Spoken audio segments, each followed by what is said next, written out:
ഇൻസ്റ്റയിലും ഫേസ്ബുക്കിലും ഒക്കെ വൈറലായി ഓടിക്കൊണ്ടിരിക്കുന്ന ഒരു റെസിപ്പി ഒന്ന് ചെയ്ത് നോക്കണമെന്ന് കുറേയായി വിചാരിക്കുന്നു. അതിന് വേണ്ടിയിട്ട് ഞാനൊരു പാൻ വെച്ചിട്ടുണ്ട്, തീ കത്തിച്ചിട്ടില്ല. മഞ്ഞൾപ്പൊടിയും കുരുമുളക് പൊടിയും കൂടി ഓയിലിലേക്ക് ഒഴിച്ച് മിക്സ് ചെയ്യാണ് കേട്ടോ ആദ്യം ചെയ്തത്. അതിന് ശേഷമാണ് തീ കത്തിച്ച് പാൻ അടുപ്പ് വെച്ചത്. ഇപ്പോൾ ഏകദേശം ഈ വീഡിയോ കണ്ടിട്ടുള്ളവർക്ക് മനസ്സിലാകുക എന്താണ് സംഭവം എന്ന്. അപ്പോൾ അതിലേക്ക് ഞാൻ എണ്ണ ചൂടായി കഴിഞ്ഞപ്പോൾ കറിവേപ്പില ഇട്ട് കൊടുത്തിട്ടുണ്ട്.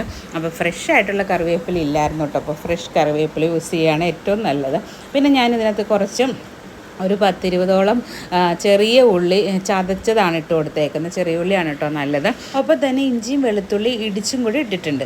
അതൊന്ന് കുക്കായി വന്നു കഴിഞ്ഞപ്പോൾ കുറച്ച് ചതച്ച ചുവന്നോളം കൂടി ഇട്ടിട്ടുണ്ട്. അത്യാവശ്യം എരിവുള്ള ഒരു റെസിപ്പിയാണ് കേട്ടോ ഇത് അങ്ങനെ ട്രൈ ചെയ്യുമായിരിക്കും കൂടുതൽ ടേസ്റ്റ്. അപ്പോൾ കൂടുതൽ ഗ്രേവി വേണമെന്നുണ്ടെങ്കിൽ ചുമന്ന ഉള്ളിയുടെ ആ ഒരു അളവ് കൂട്ടുകയാണ് എങ്കിൽ കൂടുതൽ ടേസ്റ്റ് കിട്ടും. അത്ര അളവ് ഞാൻ ആദ്യമായിട്ട് പരീക്ഷിച്ച് നോക്കിയതാണ്. അതിന് ശേഷം ഉപ്പ് ചേർത്ത് പിന്നീട് നമ്മുടെ വാളംപുളി വെള്ളം ചേർത്തിട്ടുണ്ട്. ഇത്രയല്ല കേട്ടോ. അപ്പോൾ ആദ്യത്തെ ഷോട്ട് എടുക്കാൻ വിട്ടുപോയതാണ്. അപ്പോൾ പുളിയും ഉപ്പൊക്കെ പാകമാണോ എന്ന് ചെക്ക് ചെയ്തതിന് ശേഷം മസാല പാനിൽ ഇങ്ങനെ ഒന്ന് സ്പ്രെഡ് ചെയ്തതിന് ശേഷം നമ്മുടെ മീൻ ഇതിലായിട്ട് അയലയാണ് കേട്ടോ വരഞ്ഞിട്ട് വെച്ച് കൊടുത്തിട്ടുണ്ട്. അപ്പോൾ അത്യാവശ്യം കുറച്ച് വലിപ്പം കൂടിയ ഇതായതുകൊണ്ട് കുക്കിങ്ങിന് കുറച്ചധികം ടൈം എടുത്തു കേട്ടോ.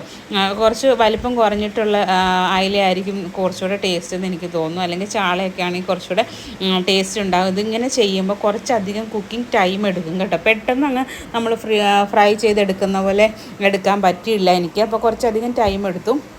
പിന്നെ ഇതിനകത്ത് കുറച്ചുകൂടി ഗ്രേവി ഉണ്ടായിരുന്നെങ്കിൽ കുറച്ചുകൂടി നല്ലതാണെന്ന് തോന്നി. അതുപോലെ തന്നെ ഇതിനൊപ്പം കുറച്ച് കാശ്മീരി മുളക് പൊടിയും കൂടെ ചേർത്തിട്ടുണ്ടായിരുന്നെങ്കിൽ കുറച്ചുകൂടെ കളർഫുള്ളും. നമുക്ക് ഇവിടെ വീട്ടിലൊക്കെ ഈ കളർ ഒരു പ്രശ്നമാണ് മീനിനൊക്കെ.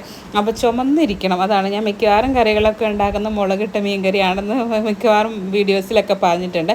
അപ്പോൾ അതുപോലെ ഇത് ഇച്ചിരി വെളുത്തിരിക്കുന്നതുകൊണ്ട് കുറച്ചൊരു പ്രശ്നം ഉണ്ടായിരുന്നു. പക്ഷേ കഴിച്ചപ്പോൾ സൂപ്പർ ടേസ്റ്റൊക്കെ ആയിരുന്നു. കുക്കിംഗ് ടൈം ഇച്ചിരി കൂടുതലാണ്.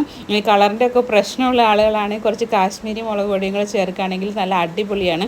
ഒരു മസാല അസാധ്യ ടേസ്റ്റാണ് കേട്ടോ, പറയാതിരിക്കാൻ വയ്യ. ഈ ഒരു വൈറൽ വീഡിയോ ആണ് കേട്ടോ ഇത്, ഇങ്ങനെയൊരു ഫിഷ് ഫ്രൈ എന്നുള്ളത് ഇപ്പം. അപ്പോൾ നിങ്ങൾ ട്രൈ ചെയ്ത് നോക്കിയിട്ടുണ്ടെങ്കിൽ അഭിപ്രായം കമൻറ്റ് ചെയ്യാൻ മറക്കരുത്. താങ്ക്